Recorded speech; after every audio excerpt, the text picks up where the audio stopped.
ಮಂಜೂರು ಇದನ್ನ ಭೌತಿಕತೆ ಮಾಡಬೇಕು. ಈಗ ನನಗೆ 45 ವರ್ಷದಿಂದ ಮಂಜೂರು ಆಗ್ತದೆ. ಈಗ ಭೌತಿಕತೆ ಮಾಡಬೇಕು. ನಮ್ಮ ಅವ್ವ ನಮ್ಮ ಅಪ್ಪನ ಹೆಸರು ಸೋತೋಗ್ಬಿಟ್ಟು ನಮ್ಮ ಅಪ್ಪ ನನ್ನ ಹೆಸರು ಮಾಡಬೇಕು. ನಾನು ಏನ್ ಡಾಕ್ಯುಮೆಂಟ್ ಕೊಡ್ತೀನಿ ನಿಮ್ಗೆ?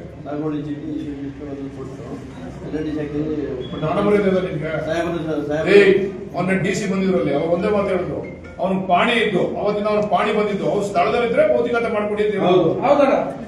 ನೀವು ಮಾನವರಿದ ನಿಮ್ಗೆ ಮಂಜೂರಿ 50 ವರ್ಷದಲ್ಲಿ ನೀನ್ ಬಡಿಕೊಳ್ಬೇಕು ಡಾಕ್ಯುಮೆಂಟ್. ನಾನೇ ಬಡಿಕೊಳ್ಳಿ ಮಾನವರಿದ ನಿಮ್ಗೆ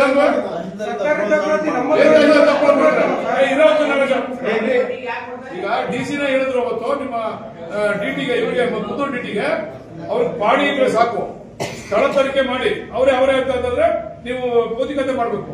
ನಾಟಕ ಕೂತ್ಕೊಂಡು ನೀವು DCಗೆ ಹಾಕ್ತಾಕ ಫೋನ್ ಮಾತಾಡಲೇನ್ರಿ? ಮಾನ ಮರ್ಯಾದೆ ಇದೆ ನಿಮ್ಗೆಲ್ಲರಿಗೂ. ಹೇಳ್ತೀನಿ ತಿನ್ನಿ.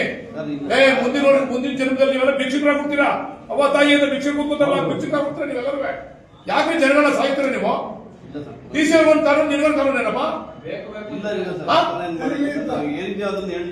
ನೀನ್ ಏನೋ ಹೇಳೋದಲ್ಲ, DC ಅವ್ರನ್ನ ಕೇಳ್ಬೇಕು ಏನು ಅಂತ. DC ಅವ್ರ ಮನೆ ಹೇಳಿದ್ರು, ನಾನು ಕೇಳ್ದೆ ಈಗ ಸಾಯಿಸ್ತವ್ರೆ ಜನಗಳನ್ನ ನಿಮ್ಮವ್ರು ಅಂದಿದ್ಕೆ. ಅವ್ನ್ ಪಾಡಿ ಇದ್ದು ಸ್ಥಳ ತನಿಖೆ ಮಾಡಿ ಅವ್ನ ರಿಪೋರ್ಟ್ ಹಾಕಿ ವಾಸ ಇಲ್ಲೇ ಅವನೇ ಸ್ಥಳದಲ್ಲಿ ಉಳ್ಮೆ ಮಾಡ್ತಾನೆ ಅಂದ್ರೆ ಭೌತಿಕತೆ ಮಾಡಿ DC ಪರಿಶೀಲನೆ ಮಾಡ್ತೀವಿ, ಹಂಗೆ ಪರಿಶೀಲನೆ ಮಾಡಿ ಮಾಡ್ಬೇಕಂತ ಆದೇಶ ಕೊಟ್ಟವ್ರ?